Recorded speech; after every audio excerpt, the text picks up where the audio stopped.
Эми уран маселеси боюнча көп коомчулукта адис болуп калышты.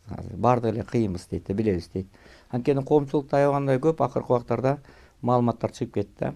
Биз алган, менин башынан бери бул боюнча маалыматым бар. Биз алган маалыматтар боюнча бул ушул Отунбаеванын убагында башталып, анан акыры Атамбаевдин убагында толугу менен берилип, лицензия берилип, уранды казуу боюнча Кызыл Омпол боюнча берилген. Эми ошол Сапаров Жумакадович Исаковдун өкмөтү ошол каза турган болгон да. Ошол кезде Чунуев да ошол убакта иштеген, Кайрат Жумалиев да ошол жакта иштеген, Зилалиев тем более иштеген. Анан эми Зилалиевдин аты чыккандан кийин белгилүү болот да. Анан бир жакшы жери, азыркы өкмөттүн ошол тиешеси жок. Президентибиздин дагы, азыркы парламент тиги өкмөт жетекчисинин дагы тиешеси жок болгондуктан мына отчету да өзүңөр көрдүңөр, мындай жакшы өтүп. Анан ошо бир жакшы жери ошону, бирок алар ошол лицензияны изилдегенге жетишпей калса керек. Лицензия ушундай чуу кылбай эле жаап койсо деле болмок да. Жетише албай калса керек да, мен ойлойм да. Сразу эле алып ошону жанагы Юразиядан, анан ушундай коомчулуктун көтөрүлгөнүнө жетпей жаап койгондо ого да жакшы болот эле. Баягы баардык нерсени лечение эмес да, оорууну аяктоо үчүн лечение кылыш эмес, алдын алуу да, профилактика.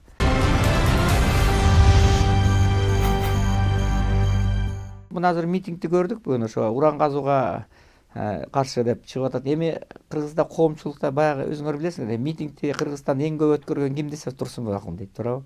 Мен өмүр бою митинг, баягы король баррикада деп ушул митинг, пикет, манифестациялар менен жүрөм да. Бирок азыр эми тажрыйбалуу болгондон кайсы митинг кандай экени мага как врач деле көрүнүп турат да. Ушул митингге чыккан жаштар, НПОлор чыгуудан мурун бир маселени баягы чуу чыкканы, андан көрө азыр ошо мурдадан бери таратылган, берилген лицензияларды жокко чыгаруу боюнча чыкса, алдын алып, казылгандан кийин эмес, коомчулукка чыккандан кийин. Азыр чыкса, азыр мына Зилалиевдин үйүнөн канчаларын акчалар чыгып атат. Канча лицензияны берген? 5 жыл иштеди. Ошо геология комитетинин төрагасы болуп, агентствонун төрагасы. Бирок бир эле Зилалиев канча берди? Кайрат Жумалиев, Чунуев канчалаган лицензиясы бар? Мына бир эле башканы кой, ар бир эле мисалы ошол Алабукада, ошол эле Чаткалда канчалаган лицензия, жүздөгөн лицензиялар бир эле кенде берилип кеткен. Ушуларды биз жокко ушуларды туура берилдиби, туура берилген жокпу? Азыркы бийликтин кандай тиешеси бар? Буга чейин берген. Ушуну коомчулук көтөрүлүп чыкпайбы? Чыкса анан өкмөт да текшерет. Анан негиз болот караганга, президент дагы ошол боюнча чечим кылат. Коомчулук ошого каршы чыкпайбы дейм. Эми ал итак эле бүгүн мына чыккан, мен ойлойм ашыкча деп ойлойм бүгүнчү. Анткени кечээ барып мына өкмөт жаап койду, бүгүн чыгып атат. Жоо кеткенден кийин кылычыңды ташка чабар деген сөз. Просто булар атайын мындай заказ болгону көрүнүп турат да, мындай мына плакаттарын көрдүңөр, чыккан адамдарды, мунун баардыгы жөн адам даярдаган жок, бул бир артында чоң күчтөр турат да. Мындан кийин калбайлы. Рахмат.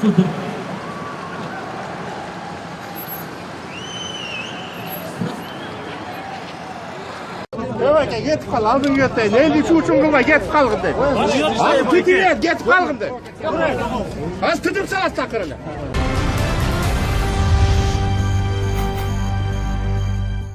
Эми күлкүм келет да, баягы бир макал бар, конечно, баягы кыз болсо энесин коркутат дегенде. Убагында эмне болгон? Ушул убагында ошол Кызыл Омполду ушул Атамбаев берди. Сапар Исаковду Атамбаев алып келди, туурабы? Анан эми Текебаев болсо ушу Атамбаев камады да, туурабы? Анан эми азыр чыгып атат, ушул Текебаев бошотулсун деп чыгып атат. Мен камаган эмесмин деп чыгып атат. Уран кени токтотулсун деп чыгып атат. Эми мындай кечээ Эмиль Саламатович Каптагаев өзүнүн постунда жакшы жазып чыкты.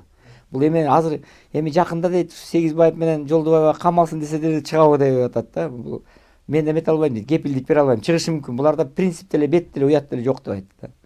Эми Атамбаев да мурдагылары бир тең акыркы эки акциясы менен вообще да уяты жок, айбири жок адам экенин белгилеп атат. Ошо мындай принцип жок экен да. Муну биз кандай президент кылдык? Муну менен кантип байланышып жүрдүк?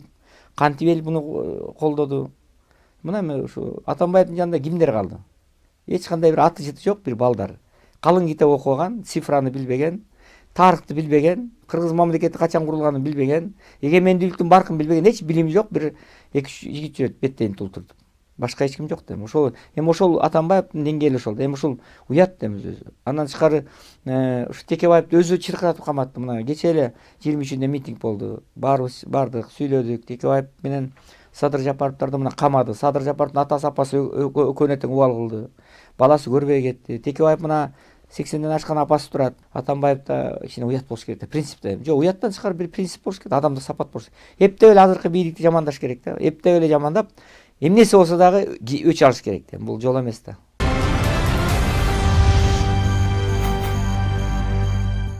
Премьер-министрдин өзү таза жигит да, таптаза мындай. Артында эч кандай бир былгыткан эчтеке жок, бир жеке бизнес жок, акча менен шугулданбаган, байыбын ойлобогон, өзү мындай порядочный, мындай өзү мындай өзүн жакшы алып жүргөн таза жигиттин бири да. Таза мындай биз ишенген жигиттерибиздин бири. Ошондой, ошо сыяктуу эле өкмөттүн мүчөлөрүнүн көбү мындай жаман деп айта албайм. Араларында бар болсо керек, но бирок өкмөттө иштеп аткандар азыр катуу иштеп атат, ачыгын ачык. Мен мына өкмөткө улам барып атам, 11-ге 12-ге чейин, эртең менен 7-те келип атышат. Анан эми ушул тазалыгынан анан эң нечиси президент менен тил табышып, президент, премьер анан спикер үчөө тил табышып, мына Кыргызстандын тарыхында биринчи жолу ушу ынтымак менен иштеп атышат. Эгер булар азыр үчөө ынтымак болбосо, айрыкча президент менен премьер ынтымак болбосо, 6 фракция 6 карышкырдай болуп айланасында турат. Эми 6 баягы ар жака тартып атат, туурабы? Ар кимиси өзүнүн министрлерин коюп атат. Бул Сооронбай Шарипович менен ким тандаган жок да булардын баарын. Бул фракциялар берип атпайбы? Мына айыл чарба министри бирөөнүкү, Минтранс бирөөнүкү, тигиники, тиги партия тигиники, ар ким өнүгүүсү СДПК бөлүп алышкан, туурабы? Анан ошол эмне керекти алып барып, анан Сооронбай Шарипович тиги кишиге берип, эптеп өкмөттү түзүп, анан ошону иштетип атат. Анан бул деген аябай чоң нерсе. Анан бул өкмөттүн дагы бир артыкчылыгы, бул пиар кылбаган өкмөт. Мына мисалы көп иштейт, анан иштегенин мактанып элге айткан жок. Бирок Кудай карап турат. Кудай мына кече мына ошо жакшы бир сыйлык берди, узартып койду, дагы 1 жылга узартып койду. Мурда биздин өкмөттөр 1 жылга 6 айга кетчү эмес беле. Анан экинчи мына мурдагы өкмөт башчыларын билесиң, мен дагы далай силердин теледен айттым. Ушу кенедей жерге бир нерсе курса же бир жака барса, жалаң эле ушу камера, ушул пресса, ушуну ээрчип эле тиги тияктан чыгат, бияктан чыгат, эртең менен чыгат, кечинде чыгат.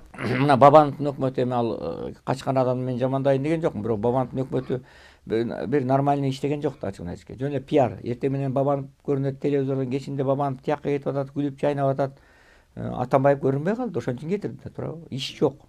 Тиякка барды, биякка барды, тигини кетирди, муну кетирди, кадрдын баары, өзүнүн туугандарынын баары толуп кетти, жердештеринин баары толуп кетти. Баягы эч билими жок адамдардын баары галстук салып, өзү Бабанов өзү резолюция койгонду билбейт, өзү сабатсыз жигит өзү. Мына Бабанов башкалар азыр Бабановго жүгүрүп барып аткандар да ошондой, ошого сабатсыз адамдар да көбүчү. Бул жаштар ушу окушпайт экен даже.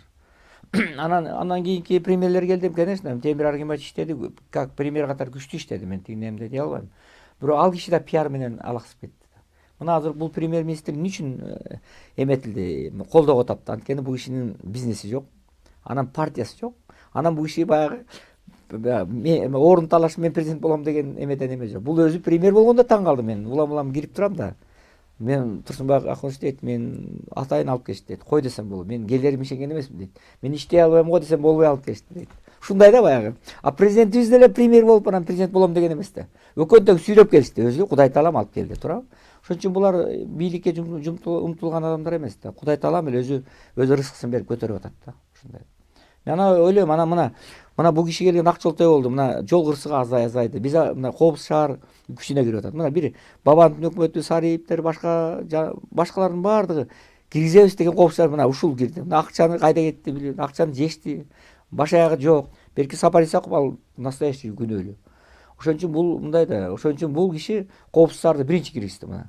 Андан тышкары мына ошол эле майып адамдар. Майып адамдарга 5000 сомдон берип атат бул деген. Майып адамдар жөнүндө конвенцияны ратификация кылды. Парламенттен эмеден өттү мындай парламент. Бул деген биринчи Кыргызстан тарыхында. Мен акыйкатчы болгон үчүн өткөрө албай куурагамда бир да өкмөт маани берген эмес. Мына майыптарга азыр жөлөк пул берилип атат, 5000 сом. Бул дагы майыптар үчүн чоң акча. Жөнөкөй адамдар үчүн балким чоң акча эмес, но бирок майып адамдар үчүн аябай чоң акча бул 5000 сом. Андан тышкары мына азыр акимдердин ролун көтөрөлүп атат. Мына акимдер азыр бир байкуштар да. Эч акчасы жок. Кичинекей фонду бар, 20 000 сом фонду бар экен болгону. Бир акимдин 20 000 сом экен айылда. Мына Акталандын акими чыгып сүйлөп атат. 20 000 сом кайсына жеткирем дейт. Анан эми же эчтекеси жок, же бухгалтериясы жок, же акчасы жок, же машиненин майы жок. Анан акимде же полномочий жок. Айыл өкмөтүн ала албаса, кайры кое албаса, анда эмне аким ушул, туурабы? Азыр акимдердин мына ыйгарым укуктуу өкүлүн жогоруда атайын деп атат. Десе парламент тууралуу айтып атат.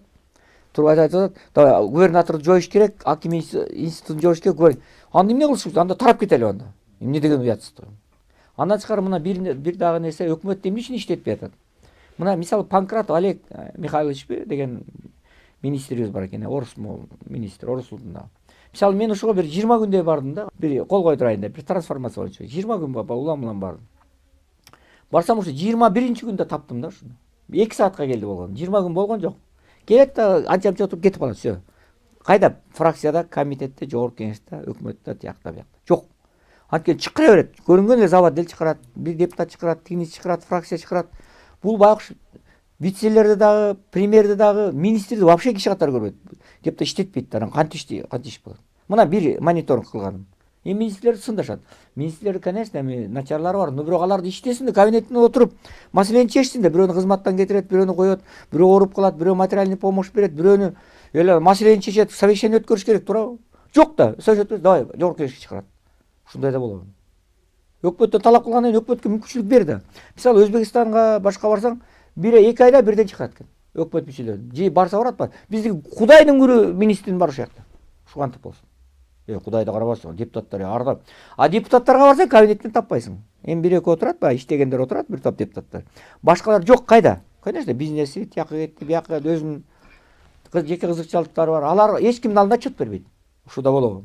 Ал үчүн депутаттардын да жоопкерчилиги болуш керек.